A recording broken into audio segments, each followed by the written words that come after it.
सच्चे मन की श्रद्धा से एक ग्वाले ने कैसे किए भगवान के दर्शन।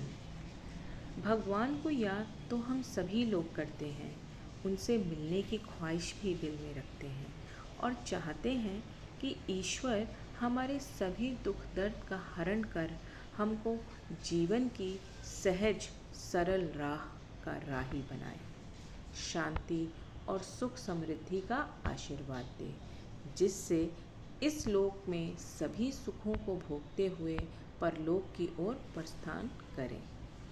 पूजा पाठ, जप तप, आराधना, सेवा, इतना सब कुछ करने के बाद भी आखिर हमको ईश्वर प्राप्ति क्यों नहीं होती है? प्रभु हमको साकार रूप में दर्शन क्यों नहीं देते हैं? इस कहानी के ज़रिए यही सीख समझने की कोशिश कर रहे हैं कि भगवान की भक्ति सच्चे मन से की जाए तो भगवान को अपने भक्तों की सुध लेने के लिए पृथ्वी लोक पर आना पड़ता है।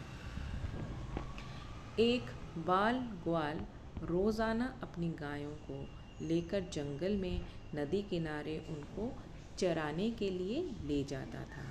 वहाँ पर वह गायों को चरने के लिए छोड़ देता था और खुद एक वट वृक्ष के नीचे उसकी घनी शीतल छाँव में विश्राम करने के लिए बैठ जाता था। एक बार वह वट वृक्ष के नीचे बैठा हुआ था, तभी एक संत वहाँ आए और विश्राम करने के बाद वट वृक्ष के नीचे ध्यान लगाने के लिए बैठ गए। संत ने आंखें और नाक बंद कर वहाँ पर कुछ योगिक क्रियाएं की और संध्या वंदना कर वहाँ से जाने की तैयारी करने लगे। ग्वाला, जो संत के क्रियाकलाप बड़े गौर से देख रहा था, उससे रहा नहीं गया और बड़ी उत्सुकता से उसने संत से योगिक क्रियाओं के बारे में पूछ लिया। बाल ग्वाल के सवालों पर संत ने जवाब दिया कि वह इस तरह से भगवान से साक्षात्कार करता है। ग्वाले के बाल मन में फिर पूछा, क्या हकीकत में ऐसा करने से भगवान आते हैं? संत उसकी बातों का उत्तर हाँ में देकर प्रस्थान कर गए। संत के प्रस्थान करने के बाद ग्वाला भी योगिक क्रियाओं को दोहराने लगा और इस बात का संकल्प ले लिया कि आज वह भगवान के साक्षात दर्शन कर ही रहेगा। ग्वाले ने अपनी दोनों आंखें बंद कर ली और नाक को जोर से दबा लिया। श्वास का प्रभाव बंद होने से उसके प्राण निकलने की नौबत आ गई। उधर कैलाश पर्वत पर महादेव का आसन डोलने लगा। शिव ने देखा कि एक बाल ग्वाल उनसे साक्षात्कार करने के लिए कठोर तप कर रहा है। उसके हठ को देखकर शिव प्रकट हुए और बोला कि वत्स, मैं तुम्हारी तपस्या से प्रसन्न हूँ और तुमको दर्शन देने आया हूँ। ग्वाले ने बंद आँखों से इशारा कर पूछा, आप कौन हो?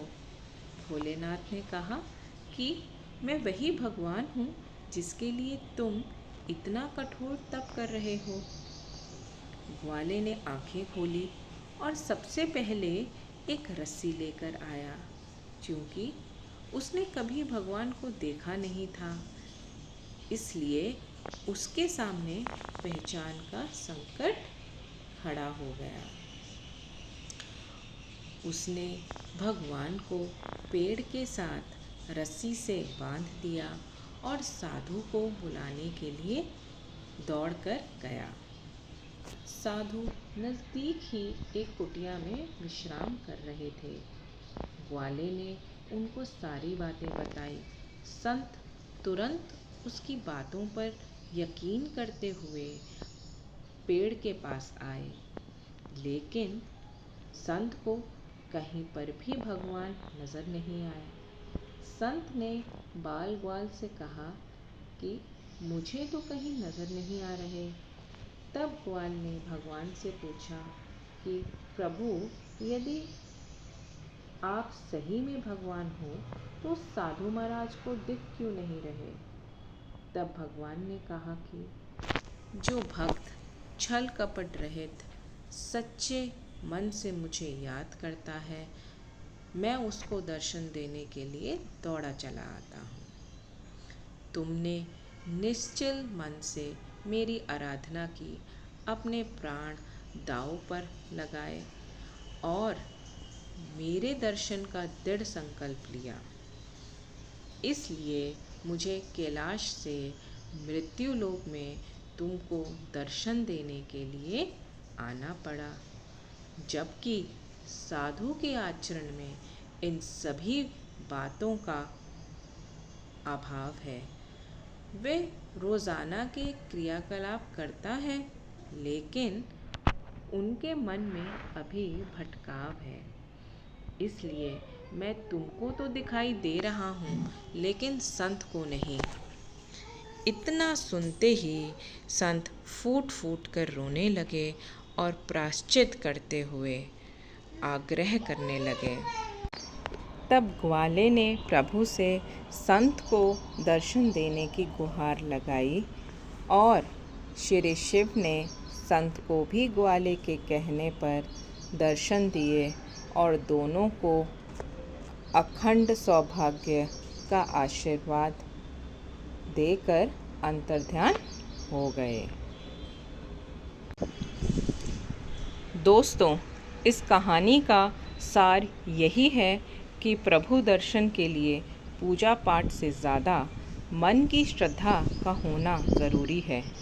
आस्था और विश्वास के साथ यदि हम सच्चे मन से प्रभु का स्मरण करें तो भगवान अपने भक्तों से मिलने के लिए दौड़े चले आते हैं। तो दोस्तों, यह वीडियो आपको कैसा लगा हमें कमेंट करके ज़रूर बताएं। अच्छा लगा हो तो लाइक और शेयर करें, चैनल को सब्सक्राइब करें। मिलते हैं एक और नए वीडियो के साथ। तब तक अपना और अपने नियर एंड डियर वंस का ख्याल रखिए, खुशियाँ बांटिए। शुक्रिया, टेक केयर।